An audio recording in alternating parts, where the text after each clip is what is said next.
오늘은 봉독한 말씀을 가지고 기도하는 자에게 주시는 축복이라는 제목으로 같이 말씀을 나누기를 원합니다. 예레미야는 지금 본문의 말씀에 보니까 시위대 뜰에 갇혀 있었다라고 말하고 있습니다.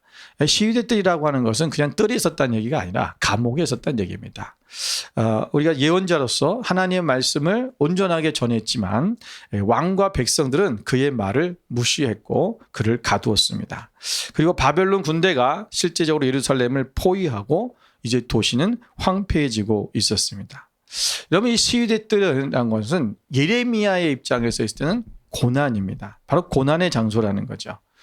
그가 이 시위대 뜰에 갇혀 있는 동안 그의 몸은 부자연스러웠을 것이고 그는 무엇 하나 제대로 할 수 없었을 것입니다. 그러나 그곳에서 그 어느 곳에서보다도 하나님의 말씀을 많이 들을 수 있었던 장소가 바로 이 감옥에 갇혀 있을 때입니다. 여러분, 고난의 자리는 종종 우리 성도들에 있어서 우리가 하나님의 음성을 듣기에 가장 적절한 곳일 때가 있습니다. 왜냐하면 일반적으로 우리가 세상을 살아가면서 우리가 좀 풍족하게 살아갈 때, 우리가 아무 문제가 없고 염려도 없고 걱정 근심이 없는 그런 삶을 살아갈 때는 우리가 하나님 앞에 나아가질 않아요. 내가 하나님 앞에 기도하지 않는다는 거죠. 그런데 고난이 있을 때 그곳에 하나님께 기도하는 자리가 된다는 거죠. 그래서 고난 가운데 있을 때 더욱더 하나님의 말씀을 많이 들을 수 있는 그러한 시간이 될 수 있다라는 것입니다. 우리가 성경을 보면 여러분, 하나님의 사람들 중 다수가 이 고난의 현장에서 하나님의 말씀을 들었다는 사실은 우리는 잘 알고 있습니다. 여러분, 야곱을 보십시오. 야곱은 자기 아버지 이삭과 어머니 리브가와 함께 있는 그 장막에서 편안하게 지낼 때 그들은 하나님의 말씀을 들은 적이 없어요. 뭐 있었는지 모르겠지만 성경이 기록되어 있지는 않습니다. 그런데 그가 자기 형의 그 장자권을, 축복권을 그가 빼앗고 그가 기도를 받고 이제 도망가게 될 때, 자기 삼촌 라반의 집으로 도망갈 때에 그는 광야에서 그 베델에서 하나님의 말씀을 듣습니다. 여러분, 얼마나 고단한 시기 아닙니까? 여러분, 광야라고 하는 것은 고난이라는 거예요. 여러분, 모세 또한 그가 애굽의 왕자로서 애굽의 궁궐에서 편안히 살 때 그는 하나님의 말씀을 들은 적이 없어요. 그래서 자기의 생각대로 자기의 민족을 구원해 보려고 하다가 사람을 죽이게 된 거예요. 그러나 그가 미디안 광야에서 그가 양을 치는 자로 그가 고난 가운데 있을 때 그때 그는 하나님의 음성을 듣습니다. 여러분, 기도할 수 없을 때 많은 사람들은 기도하지 못하는 변명거리를 찾습니다. 아니요, 기도할 수 없을 그때에, 그 장소에 또는 그 환경 속에서 우리는 더 기도해야 된다라는 것입니다. 오늘 인간이 감당할 수 없는 그런 엄청난 고난, 오늘 이 고난을 겪었던 욥은 그 고난을 통해서 자신이 하나님을 더 알게 되었음을 고백하고 있잖아요. 욥기서 42장 5절 말씀에 보면 이렇게 말씀하고 있습니다. 내가 주께 대하여 귀로 듣기만 하였사오나 이제는 눈으로 주를 배웠나이다. 자기가 전에는 귀로만 들었지만 이제는 눈으로 하나님을 직접 본다라는 거예요. 그만큼 하나님과 더 친밀해졌고 하나님이 어떤 분이신지를 알겠다. 무엇을 통해서요? 고난을 통해서. 여러분, 오늘 시위대들에 갇혀 있던 예레미야에게 하나님은 말씀하셨어요. 너는 내게 부르짖으라. 내가 내게 응답하겠고 내가 알지 못하는 크고 비밀한 은밀한 일을 내게 보여줄 것이다. 여러분, 기도하는 자에게 보여준다는 거예요. 기도하는 자에게 하나님께서 말씀하신다는 것입니다. 여러분, 이 말씀은 단지 예레미야에게만 하신 약속의 말씀이 아니라 바로 오늘날 동일한 우리에게도 적용되는 말씀입니다. 우리의 삶 가운데 어려움과 시련이 끊임없이 찾아옵니다. 우리의 건강 문제, 재정의 문제, 또는 관계의 문제, 여러분, 이런 것들을 통해서 우리가 좌절할 때가 얼마나 많습니까? 하지만 하나님은 우리가 그분께 부르짖을 때 응답하시고 이해할 수 없는 일들을 우리에게 하신다는 것입니다. 오늘 이 말씀을 통해서 오늘 우리는 하나님께 부르짖는 자, 다시 말하면 기도하는 자에게 하나님께서 어떤 축복을 주시는가 라는 것을 우리가 함께 세 가지만 살펴보려고 합니다. 첫 번째는 우리가 기도하는 자에게 하나님 주신 축복이면 하나님이 기도하는 자에게는 응답하신다라는 거예요. 여러분, 기도하지 않는 자에게는 응답이 있을까요, 없을까요? 응답이 있어도 응답인 줄 몰라요. 왜냐하면 기도하지 않았기 때문에 이게 하나님의 응답인 줄 모르는 거예요. 그 사람들이 뭐라고 합니까? 우연이야. 어쩌다 보니까 그렇게 된 것이지. 그렇게 생각하는 거예요. 그냥 이게 하나님의 뜻인지 아닌지가 헷갈리는 거예요. 왜? 기도하지 않았으니까. 기도를 할 때 응답이 되면 그것이 하나님이 하시는 거구나 분명히 알 수 있어요. 여러분, 오늘 하나님께서는 너는 내게 부르짖으라 라고 말씀하고 계세요. 오늘 3절에 말씀하잖아요. 여러분, 이것은 제안이 아니에요. 하나님께서 이거는 아주 단순한 그냥 명령어입니다.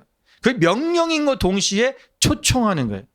오늘 하나님은 우리가 기도를 통해 그분께 가까이 나가기를 원하시고 계십니다. 여러분, 시편 50편 15절 말씀 함께 보겠습니다. 함께 읽을까요?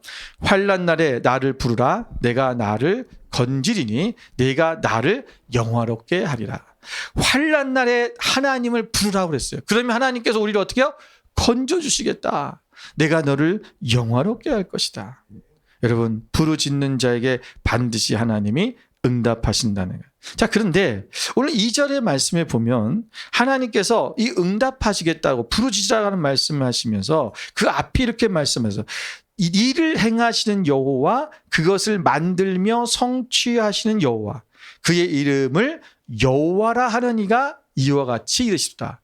자, 너는 내게 부르짖으라 라고 말합니다. 어떤 지금 누가 이 얘기를 하고 있다? 여호와 하나님. 근데 그 여호와 하나님 어떤 하나님? 일을 행하시는 하나님. 그리고 너를 그것을 만들며 성취하시는 여호와. 여러분, 여호와라는 이름이 여호와라는 이름을 갖고 계시는 그 여호와라고 얘기하는 거예요. 자, 여기서 보면 여러분, 일을 행하다라는 번역된 이 원어는요, 오세라고 그래요. 이 히브리어로 오세라고 그러는데, 그리고 만들다라는 말은 요체르라고 합니다. 이 오세라는 말과 요체라는 말은 창세기 1장에 나타나요. 그러니까 하나님이 천지를 창조하실 때 하나님께서 천지를 만졌다는 창조할 때 사실 거기서 제일 많이 나오는 히브리어는 뭐냐면 바로라는 거예요. 근데 이 바로라는 말을 많이 쓰는데 바라라는 말을 많이 쓰는데 이 바라라는 말과 함께 쓰여진 게 뭐냐면 이 오세라는 말과 요체르라는 말이에요. 그러니까 하나님께서 일을 행했다, 만들다, 하나님이 창조한다, 이 세 가지 단어가 창세기 1장에 나오는 얘기예요. 자, 그런데 왜 하나님은 오늘 여기서 이 창세기 1장에서 하나님이 전지를 창조하실 때 썼던 그 단어들을 여기에다가 기록을 했을까라는 거예요. 그 말은 뭐예요? 하나님은 창조주시다라는 거예요. 하나님이 모든 것을 만드신 분이다. 그러면서 여호와 그래서 여호와가 3번이나 반복돼서 나오세요. 여호와가 뜻이 무엇입니까? 스스로 계신 분이라는 뜻이잖아요. Who I am. 나는 스스로 있는 자다. 그분이요, 스스로 있는 자시기 때문에 그분이 창조주신 거예요. 그분이 피조물이라면, 스스로 계시지 않으면 그분도 누군가에 창조됐을 거 아니에요. 그런데 이 하나님은 그냥 처음부터 계신 분, 그냥 스스로 계신 분이에요. 그 하나님, 그렇다면 그 하나님만이 우리를 창조할 수 있는 분이고 우리를 만드시는 분이고 모든 일과 모든 상황과 모든 역사를 만드시는 분이 누구다? 하나님이라는 거예요. 그 하나님이 말씀하고 있다. 너는 내게 뭐하라? 부르짖으라. 기도하라라는 거예요. 기도하면 하나님께서 반드시 응답하신다. 내가 내게 응답할 것이다라고 말씀하고 있는 거예요.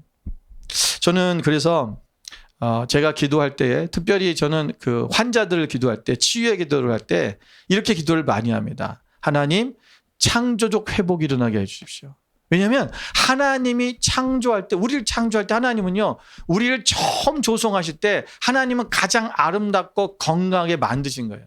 그런데 인간이 여러분 고장나진 거죠. 예. 뭐 어떤 사람은 엄마 뱃속에서부터 장애를 갖고 태어난 사람도 있어요. 근데 그 뱃속에서 형성되면서 고장나 버린 거예요. 처음부터. 잘못된 거죠. 무엇인가 영향력에 의해서, 어떤 환경에 의해서 바뀌어진 거예요. 하나님이 원래 우리를 하나님이 창조하실 때는 가장 완벽하다는 거예요. 우리가 어디로 회복돼야 되냐? 하나님의 창조하신 그때로 회복돼야 된다. 그러면은 하나님은 그럴 수 있는 분이라는 거죠. 하나님이 만드셨으니까 하나님이 고칠 수 있다라는 믿음을 가지고 하는 기도인 거예요. 여러분도 기도하실 때 여러분 하나님께서 이 창조주 하나님, 모든 것을 만드시는 하나님, 그 스스로 계신 여호와 그 하나님이 우리 가운데 함께 하시고 하나님이 그렇게 우리의 하나님이라면 반드시 회복시킬 것을 믿고 기도하는 그런 여러분 되시기를 주님의 이름으로 축원을 드립니다. 빌립보서 4장 6절 7절의 말씀에 보면 이 빌립보서를 기록한 사도 바울이 이렇게 고백하고 있습니다. 아무것도 염려하지 말고 다만 모든 일에 기도와 간구로 너희 구할 것을 감사함으로 하나님께 구하라. 그리하면 모든 지각에 뛰어난 하나님의 평강이 그리스도 예수 안에서 너희 마음과 생각을 지켜주실 것이다. 여러분 뭐라고 하였습니까? 염려하지 말아라. 그리고 모든 일에 뭐해라? 기도해라. 그러면 하나님께서 우리 가운데 여러분 우리의 마음과 생각을 지켜주셔서 우리의 하나님은 모든 염려와 걱정, 근심이 사라지고 하나님께서 응답하신다는 것을 말씀하고 있는 거예요. 여러분 기도는 우리의 연약함을 인정하고 하나님의 능력을 의지하는 행위입니다. 마치 자녀가 부모에게 도움을 청하는 것처럼 우리는 하나님께 우리의 모든 필요를 아뢰을 수 있습니다. 여러분 또한 기도는 단순히 우리의 필요를 채우는 도구가 돼서는 또 안 됩니다. 우리는 기도를 통해서 하나님의 깊은 뜻을 발견하는 그러한 시간이 되어야 되는 것입니다. 여러분 이사야서 55장 8절 9절을 같이 얘기했습니다. 함께 얘기했습니다. 내 생각은 너희 생각과 다르며 내 길은 너희 길과 다르니라. 이는 하늘이 땅보다 높음 같이 내 길은 너희의 길보다 높으며 내 생각은 너희의 생각보다 높음이니라. 아멘. 여러분 하나님의 생각과 우리의 생각이 달라요. 우리의 길과 하나님이 다르고 그래서 우리는 하나님은 뭐예요? 다르다는 게 아니라 하나님은 우리보다 높다라는 거예요. 하나님의 생각은 높고 하나님의 생각은 더 크고 하나님의 길은 우리보다 더 나은 거예요. 다시 말하면 오늘 우리는 그 하나님의 우리보다 높으시고 우리보다 더 뛰어나신 그 하나님의 생각과 하나님의 뜻을 알고 나간다면 우리가 이 땅에서 정말 하나님 앞에 우리가 아름다운 삶을 살아가는 삶이 될 것입니다. 오늘 3절에도 보면 하나님께서는 예레미야를 향하여 너는 내게 부르짖으라고 말씀하셨어요. 하나님께서 은밀한 일을 내게 보일 것이다. 여러분 기도는 우리가 현재 알지 못하는 하나님의 기쁘신 뜻이 어디 있는지 하나님께서 얼마나 놀라운 일을 행하신지를 알게 해주는 것입니다. 하나님께서는 항상 하나님을 경외하며 성전 섬긴 모든 하나님의 백성들 가운데 하나님께서는 미리 알려주신 경우가 많아요. 여러분 예수님이 탄생하시고 나서 여러분 그 시므온과 특별히 또 안나 선지자 여러분 그들에게 하나님께서 말씀하셨잖아요. 내가 너희들이 메시아를 볼 것이다. 만나게 될 것이다. 죽기 전에 보게 될 것이다. 여러분 늘 하나님의 성전에서 하나님을 섬기고 경건하게 살았던 사람들 하나님 앞에 늘 친밀하게 주님과 도통하며 기도하며 살았던 그들에게 말씀해 주셨어요. 그래서 그들은 실제로 성전에서 예수 그리스도를 만나요. 메시아를 만나는 축복을 누리게 되었습니다. 기도는 하나님이 행하시는 크고 놀라운 일을 체험하는 통로입니다. 신령하고 은밀한 지혜와 지식의 창고를 여는 열쇠라고도 할 수 있습니다. 하나님께서는 기도하는 자에게 삶의 능력으로 역사하십니다. 여러분 해결되지 않는 문제들이 있습니까? 또 어려운 부분들이 있습니까? 주님 앞에 부르짖으십시오. 기도하십시오. 기도할 때 하나님께서 반드시 역사하시고 응답하실 줄 믿습니다. 두 번째로 오늘 하나님이 기도해 주신 자에게 축복은 뭐냐면 회복을 시키신다는 거예요. 여러분 33장 오늘 6절부터 7절을 볼 건데 6절을 먼저 보십시다. 자, 6절을 보면 하나님은 뭐라고 말씀하셨어요? 그러나 보라 내가 이 성읍을 치료하며 고쳐 낫게 하고 평안과 진실이 풍성함을 그들에게 나타낼 것이며 내가 유다의 포로와 이스라엘의 포로를 돌아오게 하여 그들을 처음같이 세울 것이다. 다시 말하면 하나님께서 그들을 치료하고 다시 회복시키시겠다고 지금 약속하고 계시는 거예요. 여러분 우리가 보면 이스라엘 예루살렘이 얼마나 철저하게 파괴된지 몰라요. 완전히 무너졌잖아요. 성벽이 성이 다 남아나질 않았어요. 다 무너졌어요. 성전이 다 무너졌어요. 왜? 솔로몬 성전이 여러분 금칠이라 했기 때문에 그게 그냥 다 금이에요. 뭐 전체가 다 금은 아니지만 금을 칠해버렸잖아요. 그래서 그거를 돌 하나 돌을 다 뜯어가 버렸어요. 그러니까 남은 게 없는 거예요. 정말 황폐해졌어요. 이 성은 누가 봐도 다시 회복할 가능성이 없어요. 여러분, 저 솔로몬 같은 그런 성전을 다시 지을 수 있을까? 지금도 못 짓고 있잖아요. 쉬운 일이 아니에요. 여러분, 예루살렘의 그 상처가 정말 너무 깊어서 그들이 꼭 죽은 것 같은 그러한 상황인데, 그런데 하나님께서는 그와 같은 예루살렘을 치유하여 다시 회복시킬 거라고 약속하고 있는 거예요. 여러분, 그것은 외적인 회복만이 아니라 내적인 회복, 영적인 회복을 포함하고 있는 것입니다. 자, 그런데 여기 보면 하나님께서 내가 그 성을, 여기 4절 5절을 보면요, 하나님께서 그들에게 뭐라고 말씀하시냐면 내가 그들의 악행으로 말미암아 나의 얼굴을 가려 이 성을 돌아보지 아니하였음이라 이렇게 말해요. 그런데 그리고 갑자기 뭐라고 하냐면 6절부터 그러나 내가 이 성읍을 치료하고 고쳐서 낫게 하고 이 성 안에 평안과 진실이 풍성함을 나타나게 할 것이다. 여러분, 하나님은 지금 이 남유다가 다시 회복되는 것에 대한 조건이 없어요. 너희들이 이렇게 하면 내가 돌아오게 할 것이다 이러지 않았어요. 앞에서도 보면 너희가 70년이 차면 돌아오게 할 것이다. 그러니까 하나님께서 너희들이 기도 열심히 하면, 너희들이 예배를 열심히 하면 그런 얘기 하는 거예요. 착하게 살면 이런 얘기 하신 것이 아니라 그냥 하나님이 조건 없이 너희를 다시 내가 치료할 거야, 회복시킬 거야 라고 말씀하고 있다는 거예요. 근데 오늘 여기서 우리가 중요한 게 있어요. 그게 뭐냐 하면, 여러분, 이것은 실질적으로 나중에 BC 425년경에 실제로 예루살렘 성벽이 다시 재건되잖아요. 완공이 돼요. 자, 그런데 여러분, 오늘 여기서 말씀하고 싶은 건 뭐냐면, 자, 4절 5절이에요. 여기 4절 5절에 보면 이스라엘 하나님 여호와께서 말씀하시니라 무리가 이 성읍의 가옥과 유다 광궁을 헐어서 갈대아인의 참호와 칼을 대항하여 싸우려 했으나 내가 나의 노여움과 분함으로 그들을 죽이고 이렇게 말씀하고 있어요. 자, 이게 무슨 얘기입니까? 오늘 하나님께서는 여러분 이스라엘 백성, 남유다의 백성들에게 바벨론이 쳐들어왔을 때 그들과 싸우라 했어요? 싸우지 말라 그랬어요? 예? 지금 예레미야 계속 보고 있잖아요. 읽고 있잖아요. 그리고 여러분 또 지금 우리가 그 성경을 성경 읽기도 지금 여기 지금 지나갔고 또 계속 지금 우리가 묵상하고 있는 것도 만나 이거 여기고, 예, 이제는 이러면 아셔야 되잖아요. 자, 여러분 뭐라고 말씀하셨어요? 너희는 싸우지 말아라. 뭐라고 했어요? 항복해라. 여러분 성경을 볼까요? 예레미야 21장 9절을 보게요. 앞에 부분에 봅시다. 예레미야 21장 9절 함께 있습니다. 이 성읍에 사는 자는 칼과 기근과 전염병에 죽으려니와 너희를 애워싼 갈대아인에게 나가서 항복하는 자는 살 것이나 그의 목숨은 전리품같이 되리라. 아멘.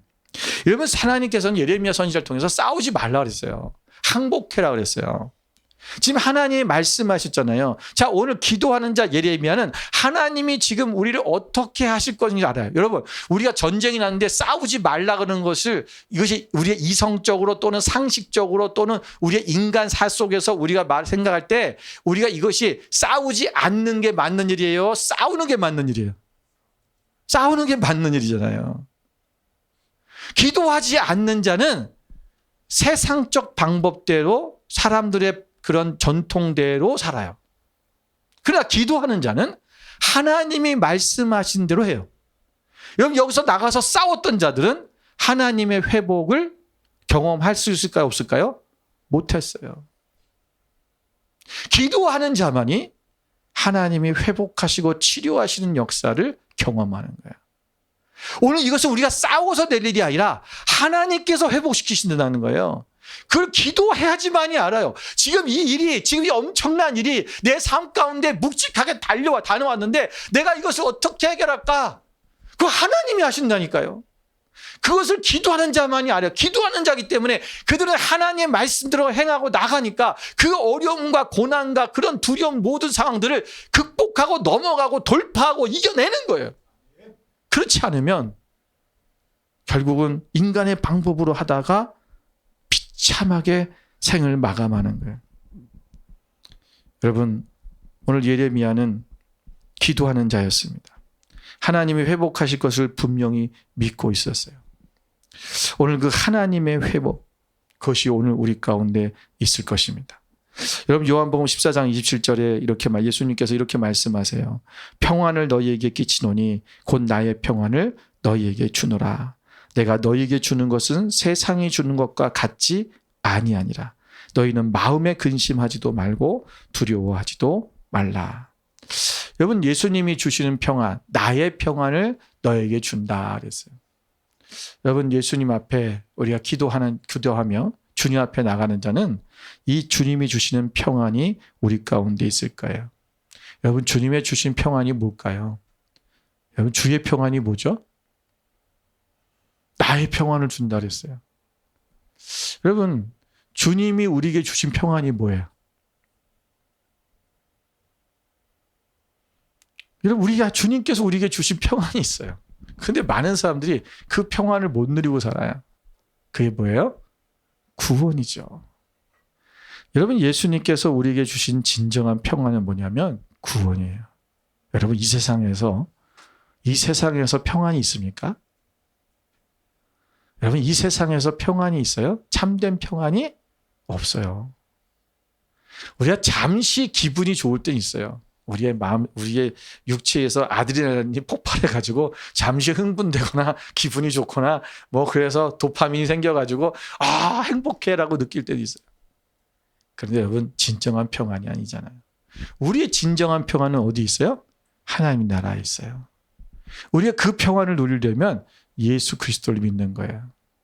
주님이 우리에게 그 평안을 주셨기 때문에 우리는 그분으로 말미암아 구원받았고 우리는 그 하나님 나라에 갈 수 있는 거예요. 여러분, 오늘 그 평안을 우리에게 주신다라고 말씀하는 거예요.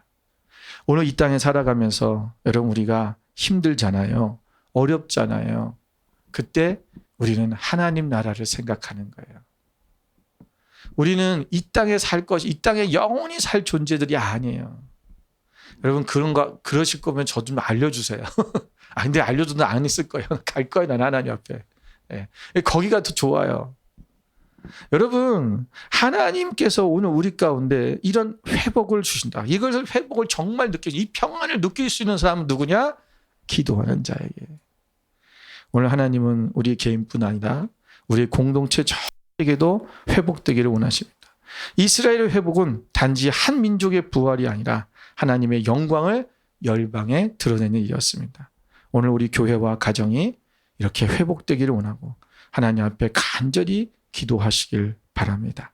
여러분의 순종과 믿음이 하나님께서 일하시는 통로가 될 것입니다. 마지막 세 번째는 우리가 기도할 때 우리는 하나님의 기쁨이 됩니다. 구절을 보겠습니다.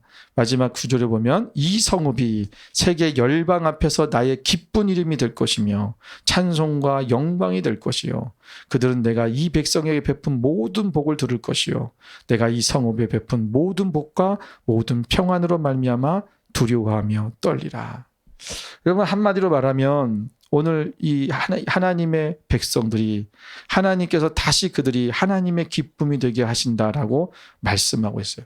여러분, 이 말씀의 내용은 1차적으로는 예루살렘의 회복을 얘기하는 거예요. 그런데 여기서 말하는 예루살렘은 우리가 보다 궁극적으로 우리가 나아가다 보면 좀 더 깊이 생각해 보면 이것은 우리가 사망 권세를 이기시고 그리스도의 피값으로 세우신 바로 하나님의 교회를 얘기하는 거예요. 다시 말하면 신약의 교회를 얘기하는 것입니다.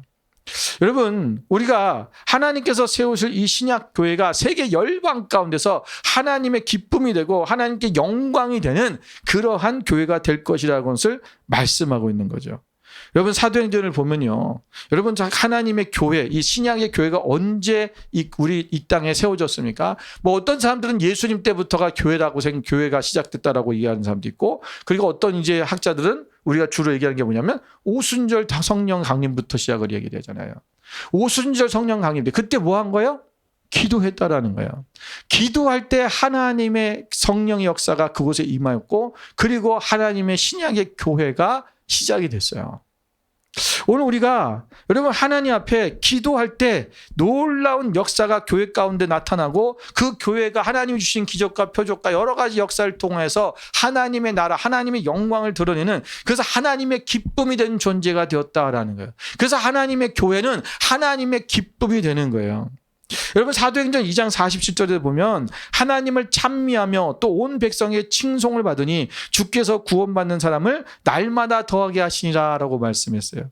여러분 이들은요 그냥 또 하나님께만 백성이 아니라 온 백성에게 뭐 했다고요? 칭송을 받았다라는 것입니다.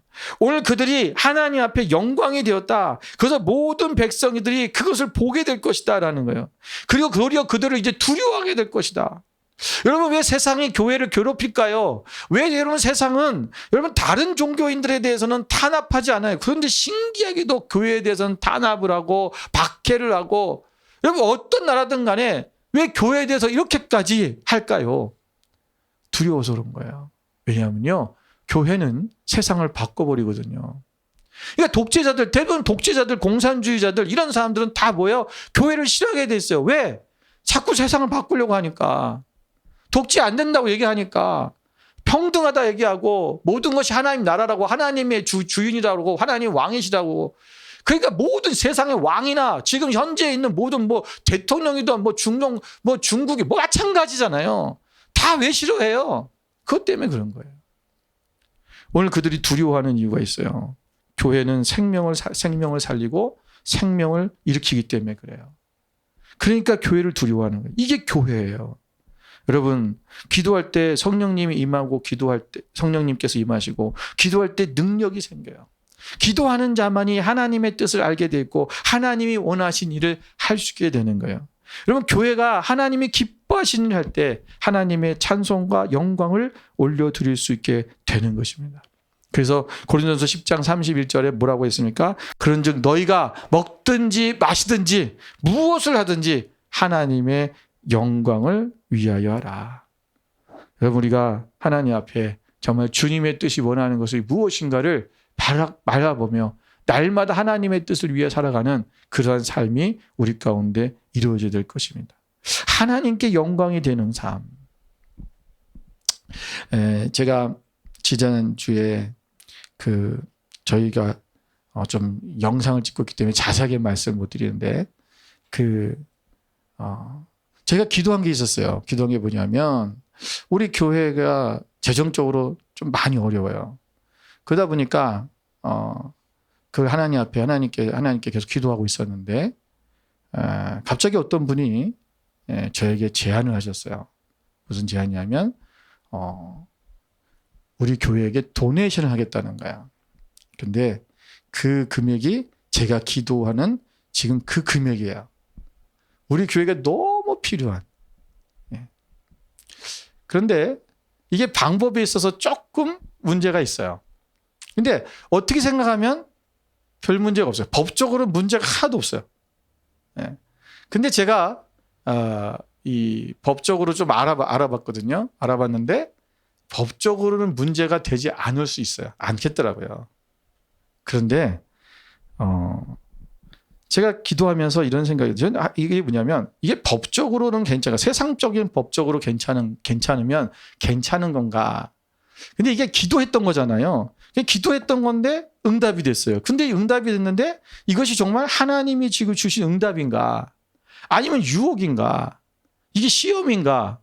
그거 이제 헷갈리기 시작하는 거죠. 왜냐하면 그냥 이것이 기도하지 않았는데 응답된 것이 아니라면, 응답된 것이 아니 그런 다른 방법이라면, 근데 지금 필요하고 너무 기도하고 있던 부분이잖아요. 근데 딱 그 비슷한 금액이 딱 들어오게 돼 있는 거예요. 어떻게 해야 될까? 여러분 같으면 어떻게 하시겠어요? 저도 처음엔 고민이 됐어요. 어떻게 해야 되나? 근데 제 마음에 계속 불편해요. 이게 평안함이 없어요. 그때 제가 하나님 앞에 기도하면서 제가 계속 하나님 앞에 기도했던 부분은 뭐냐면 이것이 하나님의 성품과 맞는가라는 거예요. 여기 하나님은 공의로우신 분이고 정의로우신 분이잖아요. 정직하신 거예요. 이게 정직에 대한, 또 하나님의 사랑에 대한 이런 부분들이 이게 되어져 있는가 계속 생각해 봤어요. 그런데 거기에 걸리는 게 있었어요. 그게 뭐냐면 정직에 대한 부분이에요. 우리는 정직할 수 있어요. 근데 그러니까 우리가 걸리는 게 아니라 그걸 하시는 분이 정직한 부분에 걸리는 거더라고요. 그래서 제가 그랬어요. 어떤 분이 그래요? 우리가 죄 짓는 거 아닌데 뭔 상관이야 라고 얘기하더라고요. 근데 아니죠. 우리가 그분이 죄 짓도록 하는 거잖아요. 그렇게 하면. 그러면 하나님이 보시기에 정직하지 않은 거예요. 그럼 이러면 하지 말아야 되는 거죠. 마태복음 4장 8절부터 10절의 이 말씀이 제가 좀 보게 됐어요. 한번 같이 한번 읽어볼까요? 8절부터 10절입니다. 함께 있습니다. 마귀가 또 그를 데리고 지극히 높은 산으로 가서 천하 만국과 그 영광을 보여 이르되 만일 내게 엎드려 경배하면 이 모든 것을 내게 주리라. 이에 예수께서 말씀하시되 사탄아 물러가라. 기록되었으되 주 너의 하나님께 경배하고 다만 그를 섬기라 하였느니라. 아멘. 이 말씀이요. 저는 전에는 이걸 읽을 때 나에게 무슨 천하 만국을 보여주면서 이거 너한테 줄 테니까 나한테 경배, 이런 일이 나한테는 없어. 그럴 수도 없고 나랑 상관없는 얘기라 생각을 했어요. 그런데 여러분, 이것이 어떤 이 물질에 대한 부분에서도 마찬가지인 거잖아요. 내가 이거 너에게 줄게. 네가 조금만 눈 감아봐. 이게 지금 하나님 앞에 내가 순종하는 거게 될까? 사탄에게 순종하는 거게 될까? 이걸 생각하게 된 거예요. 여러분, 우리가 유혹을 기도의 응답으로 착각하지 않기 위해서는 다음과 같은 분별력이 필요합니다. 왜냐하면 여러분, 이건 우리가 서로 함께 배워가는 거기 때문에 말씀을 드리는 거예요. 저도 이걸 알면서도 불구하고 상황이 딱 그렇게 되니까 제가 순간 혼돈이 오기 시작했어요. 첫 번째는 하나님의 말씀과 일치하는지를 봐야 돼요. 그래서 이것이 응답이로 느낀 것이 하나님의 말씀과 일치하는가. 그래서 우리가 하나님이 말씀하신 것에 이것이 또한 하나님의 성품에 이것이 일치하는가. 두 번째는 이 일이 하나님께 영광이 되는가. 근데 제가 볼 때 하나님께 영광 되는 건 아닌 것 같았어요. 분명히 우리가 그 물질로 통해서 하나님의 일을 하는데 다 쓰겠지만 뭐 제 개인적인 뭐 주는 것도 아니고 교회에게 주는 거잖아요. 그런데 이것이 다른 사람들한테 들려졌을 때 이게 영광이 될까? 하나님 이렇게 역사하셨네요. 라고 그들이 하나님을 찬양하게 될까? 아니면 좀 다른 얘기를 듣게 될까? 생각해 봤을 때 후자였어요. 세 번째는 우리 안에 평안함이 있냐라는 거예요. 이런 일이 일어났을 때 하나님의 응답은요, 마음에 참된 평안을 줘요. 근데 저는요, 처음부터 계속 찝찝했어요. 그래서 이 찝찝한데 돈은 필요했어요. 그래서 제가 자꾸 사람들한테 물어봤어요. 뭐라고 얘기를 하나? 여러분, 우리의 삶의 목적이 무엇입니까? 오늘 우리는 하나님께 영광을 돌리는 모든 일을 하나님께 영광을 돌리는 기회로 삼아야 됩니다. 예레미야 33장은 절망 속에서도 소망을 주시는 하나님을 증거하고 있어요. 오늘 우리의 기도는 하나님의 응답과 회복의 시작이고 또 이 하나님의 약속은 우리의 영혼과 공동체를 치유하는 것입니다. 모든 회복의 궁극적인 목적은 하나님께 영광을 돌리는 겁니다. 오늘 우리가 하나님 앞에 영광된 삶을 살고 있는가? 오늘 우리가 기도하는 자는 하나님께 영광된 삶을 살아가게 되어 있고 하나님 앞에 기쁨이 되는 사람이 되어질 거예요. 기도할 때 이걸 분별할 수 있어요. 오늘 저 여러분이 또 우리 교회가 정말 하나님 앞에 영광이 되어지는, 기쁨이 되어지는, 그래서 우리가 하나님 앞에 기도함으로 말미암아 날마다 하나님 주시는 이 축복들이 우리 삶 속에 이루어지는 우리 모두가 되시기를 주님의 이름으로 축원을 드립니다.